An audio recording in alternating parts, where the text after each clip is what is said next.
ناظرین گرامی، السلام علیکم ورحمۃ اللہ وبرکاتہ۔ امید ہے آپ تمام حضرات عافیت و سلامتی کے ساتھ۔ فقہ حنفی کیا ہے، سنیے آپ حضرت مولانا مفتی طارق مسعود صاحب دامت برکاتہم العالیہ اس بارے میں کیا فرماتے ہیں۔ فقہ حنفی کیا ہے؟ فقہ حنفی ہے نبی صلی اللہ علیہ وسلم کے شاگردوں میں ایک جلیل قدر شاگرد تھے عبداللہ ابن مسعود رضی اللہ تعالیٰ عنہ۔ حضرت علی رضی اللہ تعالیٰ عنہ جب کوفہ ہجرت کر کے گئے ہیں تو 1400 صحابہ صاحب علم حضرت علی کے ساتھ کوفہ گئے تو کوفہ علم کا ایک مرکز بنا۔ حضرت علی کے شاگرد اور عبداللہ بن مسعود رضی اللہ تعالیٰ عنہ کے شاگردوں میں جلیل قدر شاگرد تھے حضرت علقمہ رضی اللہ تعالیٰ عنہ، اشبہ الناس بعبداللہ ابن مسعود، ان کو کہا جاتا ہے عبداللہ ابن مسعود کے سب سے زیادہ مشابہ، سب سے زیادہ علم حضرت علقمہ نے عبداللہ ابن مسعود سے سیکھا۔ اور عبداللہ بن مسعود نے کس سے علم سیکھا؟ کوئی نیا فرقہ رکھا یا نبی کا علم تھا جو حضرت علقمہ تک ٹرانسفر کیا ہے؟ نبی کا جو علم تھا جو مشاہدے پر مبنی تھا۔ صحابہ کہتے ہیں ہم عبداللہ ابن مسعود کو نبی کے ساتھ اتنا زیادہ دیکھتے ایسا لگتا کہ عبداللہ ابن مسعود نبی کے خاندان کے ایک فرد ہیں۔ تو عبداللہ ابن مسعود نے جو علم ٹرانسفر کیا حضرت علقمہ کو، وہ کوئی نیا فرقہ، وہ دیوبندی فقہ تھا یا پیغمبر کا علم تھا؟ پیغمبر کا۔ پھر علقمہ رضی اللہ تعالیٰ عنہ جنہوں نے سیدہ عائشہ کی زیارت کی اور بہت سارے صحابہ کی زیارت کی، ان کے مشہور ترین شاگرد ہیں حضرت ابراہیم نخعی رحمہ اللہ تعالیٰ، جن کا نام امام بخاری بڑے احترام سے لیتے ہیں۔ کوفہ کے بہت بڑے فقیہ، قرآن میں بھی، حدیث میں بھی، اور فتوے میں بھی، تفسیر میں بھی اور فقہ میں بھی۔ ابراہیم نخعی رحمۃ اللہ علیہ بھی تابعین میں سے تھے۔ پھر ابراہیم نخعی رحمۃ اللہ علیہ کے درجنوں شاگردوں میں سب سے بڑے شاگرد ان کے حماد الکوفی۔ مجھے ایک بات بتاؤ، عبداللہ ابن مسعود نے جو علم علقمہ تک ٹرانسفر کیا وہ دیوبندیت تھی یا اسلام تھا؟ اسلام تھا۔ پھر آگے حضرت علقمہ نے ابراہیم نخعی تک جو علم ٹرانسفر کیا وہ دیوبندیت تھی یا اسلام تھا؟ اسلام تھا۔ پھر ابراہیم نخعی کے نائب تھے حماد الکوفی، ابراہیم نخعی نے حماد کی طرف جو علم ٹرانسفر کیا وہ دیوبندیت یا کوئی نیا فرقہ تھا یا اسلام تھا؟ اسلام تھا۔ پھر حماد الکوفی کے درجنوں شاگردوں میں سب سے قریب ترین شاگرد امام ابو حنیفہ رحمہ اللہ تعالیٰ، تو حماد الکوفی نے امام ابو حنیفہ تک جو علم ٹرانسفر کیا وہ دیوبندیت تھی، کوئی 73واں فرقہ تھا یا وہ اسلام تھا؟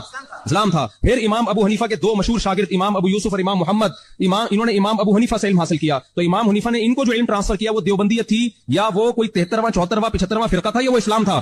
پھر امام ابو حنیفہ کے شاگرد نے امام محمد نے 6 کتابیں لکھ کر اس علم کو مرتب کیا ہے، کوئی نیا فرقے کی بنیاد یا فقہ کی بنیاد نہیں رکھی، وہی علم جو نبی سے ٹرانسفر ہوتا آ رہا تھا اب تک ریٹن فارم میں نہیں تھا، امام محمد نے 6 کتابیں لکھ کے اس کو ریٹن فارم میں مرتب کیا، یہاں سے فقہ حنفی کی بنیاد رکھی گئی ہے۔ تو پتہ چلا فقہ حنفی کی بنیاد پیغمبر نے رکھی ہے، لیکن مرتب اور مدون کیا امام ابو حنیفہ کے شاگردوں نے، اس لیے اس کا نام کیا دیا گیا اس کو؟ حنفی فقہ۔ جیسے وہی قرآن جو نبی کے دور میں تھا اس کو مرتب کیا حضرت عثمان نے، تو اس کو مصحف عثمانی کہا جانے لگا، وہ کوئی الگ سے کوئی قرآن نہیں تھا۔ میں سمجھا پا رہا ہوں بھائی؟ پھر وہی 6 کتابوں سے فقہ مرتب ہوتا ہوتا ہوتا ہدایہ، قدوری، کنز الدقائق، یہ سب انہی شرح الوقایہ، یہ وہی ہے بھائی۔ تو جو 1864 میں جب مدرسے کی بنیاد رکھی گئی، یہی کتابیں صدیوں سے چلی آ رہی تھی ہندوستان میں، بر صغیر میں، بنگلہ دیش میں، جہاں جہاں اسلام گیا، یہی جہاں جہاں امام حنیفہ کے شاگرد گئے ہیں، اور زیادہ تر امام حنیفہ کے شاگرد گئے ہیں۔ 50% سے زیادہ اس امت نے امام حنیفہ کو فالو کیا، 30% نے امام شافعی کو، وہ بھی ہمارے لیے قابل احترام، 17% نے امام مالک کو، اور باقیوں نے امام احمد بن حنبل کو رحمہم اللہ تعالی۔ تو جب یہی آج بھی یہی مدارس میں پڑھایا جا رہا ہے۔ عقیدے میں ہم امام طحاوی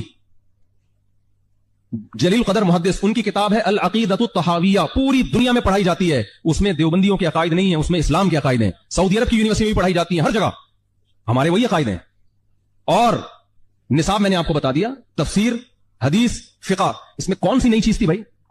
وہی چیز ہے، ہم نے بھی وہی پڑھی ہے، تو فرقہ کہاں سے ہو گیا؟ یہ سوال پیدا ہوتا ہے۔ پھر یہ دیوبندیت کی دم لگانے کی کیا ضرورت ہے؟ علماء دیوبند، یہ دم ہم نے نہیں لگائی، یہ دم کسی اور نے پہلے اپنے لگائی ہے، تو اس سے فرق کرنے کے لیے پھر لوگوں نے مختلف ناموں سے موسوم کرنا شروع کر دیا۔ تو اب ہوا یہ کہ جب ہمارے اکابر نے مدارس کی بنیاد رکھی ہے، کوئی فرقے نہیں تھے، تو نئے نئے فرقے بننے شروع ہوئے ہیں انگریز کے آنے کے بعد۔ ان فرقوں سے فرق کرنے کے لیے ایک نام یہ تھا، ہم اپنے آپ کو مسلم کہتے، اس کا نتیجہ کیا نکلتا کہ گویا ہم دوسرے کو غیر مسلم کہہ رہے ہیں۔ تو ہم اتنے کمظرف نہیں تھے کہ کسی کو غیر مسلم کہیں، تو فرق کرنے کے لیے لوگوں نے پھر یہ نام دیے ہیں کہ یہ علماء دیوبند ہیں، ان کے یہ عقائد ہیں، اور یہ علماء دیوبند کے علاوہ ہیں، ان کے یہ عقائد ہیں۔ تو اس لیے کوئی فرقہ نہیں ہے، اور آپ یہاں علماء سے تعلق قائم کریں، عقیدہ توحید والا رکھیں، کوئی عالم بدعت کی طرف اگر بلاتا ہے تو ہمیں اس کو کسی صورت میں فالو نہیں کریں۔